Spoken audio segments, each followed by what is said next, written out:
বাংলাদেশ আজকে নতুন বিজয় দিবস সৃষ্টি করলো।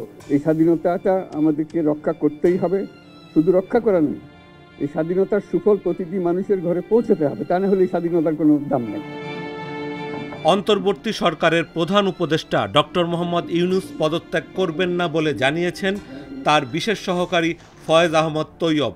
23শে মে শুক্রবার দুপুরে এক ফেসবুক পোস্টে এ তথ্য নিশ্চিত করেছেন তিনি। গত 22শে মে বৃহস্পতিবার প্রধান উপদেষ্টার পদত্যাগের গুঞ্জন ছড়াতে থাকে। পরে প্রধান উপদেষ্টার সঙ্গে সাক্ষাৎ শেষে জাতীয় নাগরিক পার্টি এনসিপির আহ্বায়ক নাহিদ ইসলাম বিবিসিকে জানান, প্রধান উপদেষ্টা অধ্যাপক ডক্টর মোহাম্মদ ইউনূস পদত্যাগের বিষয়টি বিবেচনা করছেন। এরই প্রতিক্রিয়ায় প্রধান উপদেষ্টার বিশেষ সহকারী তার অবস্থানের কথা জানালেন।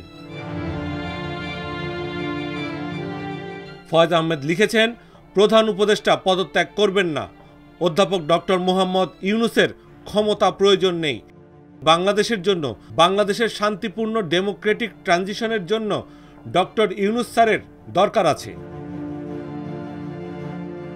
তিনি লিখেছেন, বরং ক্যাবিনেটকে আরও গতিশীল করতে হবে, সরকারকে আরও বেশি ফাংশনাল হতে হবে, উপদেষ্টাদের আরও বেশি কাজ করতে হবে, দৃশ্যমান অগ্রগতি জনতার সামনে উপস্থাপন করতে হবে। এ ব্যাপারে কোনো দ্বিমত থাকতে পারে না। আমাদেরকে দেখাতে হবে যে গণ অভ্যুত্থান পরবর্তীতে জনতার সম্মতিতে ক্ষমতা এসে প্রফেসর সাফল্য দেখিয়েছেন। বিশ্ব সম্প্রদায়ের কাছে ডক্টর ইউনূসের সম্মান আছে মন্তব্য করে ফয়েজ আহমেদ লিখেছেন, বিশ্ব সম্প্রদায়ের কাছে ডক্টর মোহাম্মদ ইউনূসের সম্মান আছে, এটা রক্ষা করা আমাদের দায়িত্ব। আমি মনে করি সরকারকে এখন থেকে রাজনৈতিক দলগুলোর সাথে আরও নিবিড়ভাবে আলোচনায় বসতে হবে, নিয়মিত বসে এবং বিভিন্ন বিষয়ে তাদের মতামত চাইতে হবে।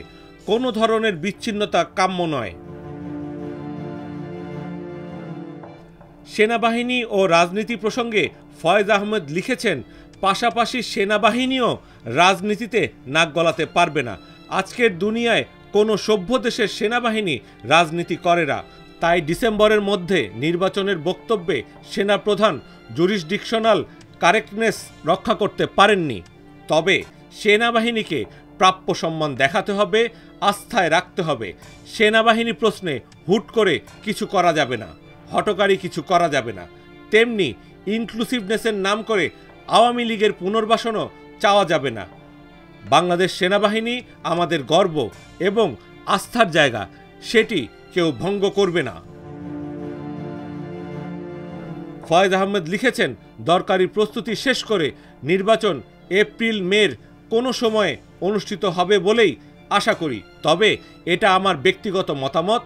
এ সময়ে সকল যৌক্তিক সংস্কার সম্পন্ন করতে হবে জুলাই সনদ। তবে ডিসেম্বর থেকে জুনে দেয়া রোডম্যাপের মতে নির্বাচনের এক্সাক্ট ডেট ঘোষণার এখতিয়ার শুধুমাত্র স্যারের এখতিয়ার অন্য কেউ হাইজ্যাক করতে পারবে না। প্রধান উপদেষ্টার এই বিশেষ সহকারী লিখেছেন, জুলাই-আগস্ট 25-এ আমরা জাতীয়ভাবে 2 মাস জুলাই গণঅভ্যুত্থানের 1 বছর পূর্তির উদযাপন করব ইনশাল্লাহ। আগস্টের মধ্যেই স্বৈরাচারী খুনি হাসিনার বিচারের প্রথম রায়টি আলোর মুখ দেখতে পাবে বলেও আশা প্রকাশ করি। ইনশাল্লাহ আমরা হারব না, আমাদের হারানো যাবে না। ইনকিলাব জিন্দাবাদ, প্রফেসর ইউনূস জিন্দাবাদ, বাংলাদেশ জিন্দাবাদ। তবে দুপুরে দেয়া সেই পোস্ট ফয়েজ আহমেদ তৈয়বের ফেসবুক আইডির টাইমলাইনে আর দেখা যাচ্ছে না। পরে বিকেল 3টা 34 আরেকটি পোস্টে তিনি লেখেন, প্রধান উপদেষ্টার বিষয়ে দেয়া স্ট্যাটাসটি তার ব্যক্তিগত মতামত।